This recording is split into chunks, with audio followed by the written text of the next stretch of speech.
Hey, what if from every listing you take, you received 5 transactional sides? Imagine that. Imagine you take 10 listings in the next 12 months and that leads to 50 transactional sides. Is it possible? Absolutely. And more importantly, we have to look at what we've done in the last 12 months. The last 12 months, how many listings did we take and how many sides did we create?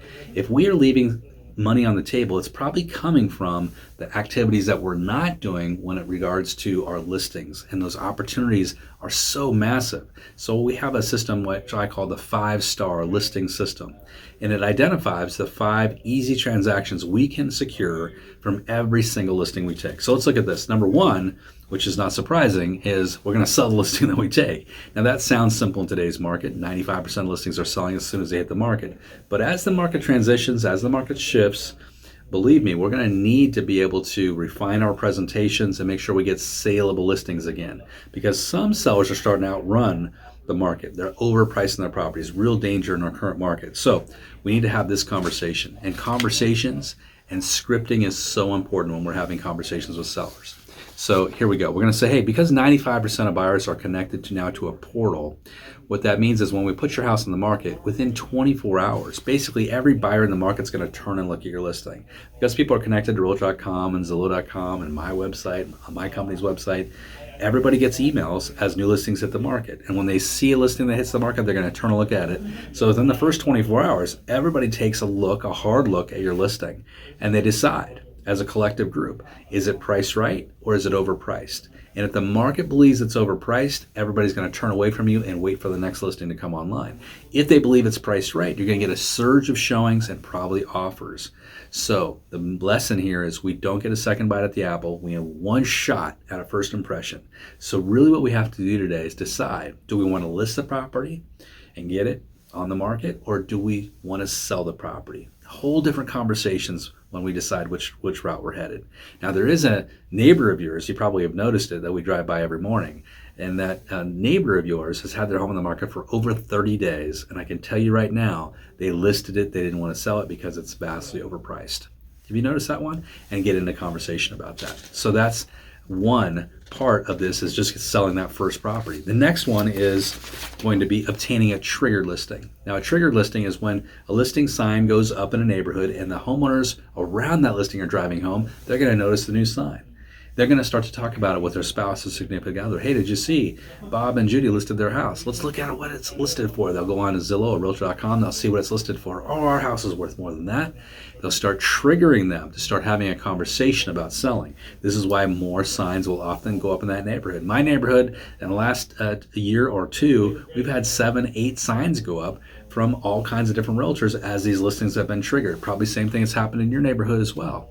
Now, what's interesting when you look at that is it's often not with the same listing agents. It's often with different agents that are listing these homes. Why? Because the first agent who took a listing didn't use the trigger effect. They didn't canvass the neighborhood after they took the listing.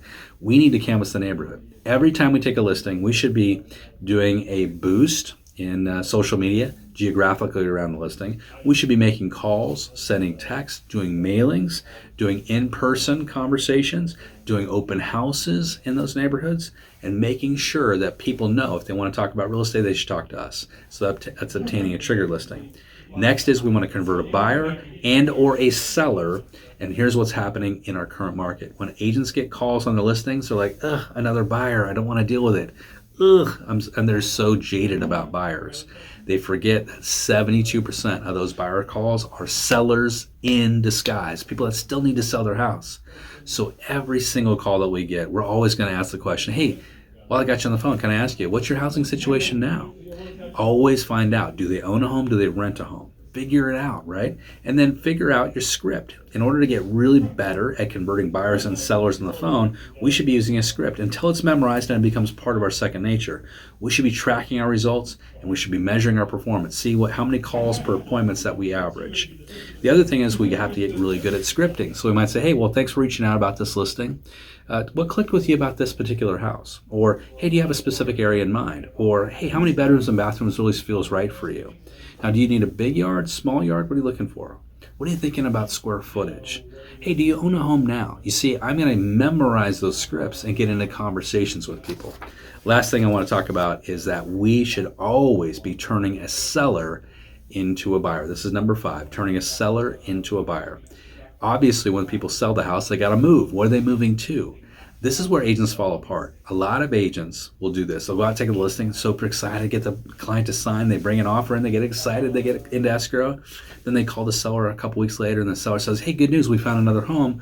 We're in escrow on it. And the agent's like, what do you mean? And they're like, yeah, we're in escrow. We found an agent who went to an open house. See, that's where we fall apart because we didn't treat them as a buyer. The first thing we should do when we start talking to sellers is treat them as buyers before all else. So my conversation is, hey, before we talk about this home that we're going to sell, let's talk about your next home you're going to buy. I treat them as a buyer from day one, step one. The first thing we should do, because your most motivated seller in the world is somebody that knows where they're going. The least motivated seller in the world is a person who has no idea where they're going, right? We've got to solve that, take control of it. Even if they're relocating to another area, we should be referring them on to another agent. If you like more ideas like this and you want to take control of your 5-star listings, you want to drive business, you want to be a lead generator, a rainmaker, an all-star, a haymaker, what you need to do is jump over to eRealEstateCoach.com and check out our Path Performance Coaching System. We've got 18 weeks of lead generation coaching every single day for 18 weeks, paired with hundreds of downloads. Give you the first 2 weeks absolutely free. Just check it out, dive in, take it for a test drive. Then paired with that, we give you 3 live coaching sessions every single week. So we're going to be working together hand in hand with hundreds of the top agents across America. You need to be a part of it. I'd love to have you check it out. Love to see you here soon too. Have a great day and good selling.